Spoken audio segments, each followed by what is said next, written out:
This video is to help you with the normal distribution Excel file. So I'll first download this one. And this is a calculator for finding the probability or the area under the normal curve. There's three options here: left tail, right tail, and two limits. So this one will get the area to the left of the upper limit. This one gets the area to the right of a lower limit. And with two limits, it gets the area between those two limits.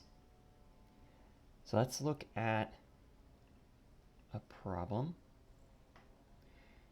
This one here, it says random variable x is normally distributed with the mean of 50, standard deviation of 7, and we want to compute the probability and draw what it looks like.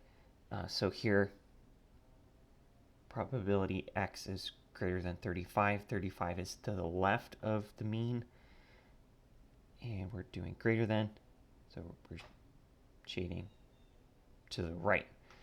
We can get this value in the Excel file. We're doing a right tail one. The mean is 50. Standard deviation is 7. And the lower limit is 35, I believe. And we get 0.9839.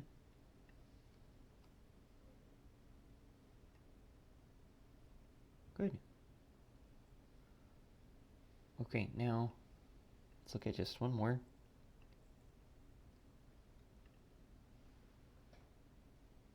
This one here.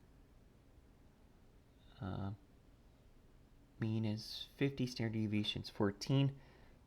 It's looking for the probability that x is between 38 and 55. So we go here, use the two limits. Type the mean, the standard deviation in, the two limits, 38, 55. And down here we get the probability 0.4438.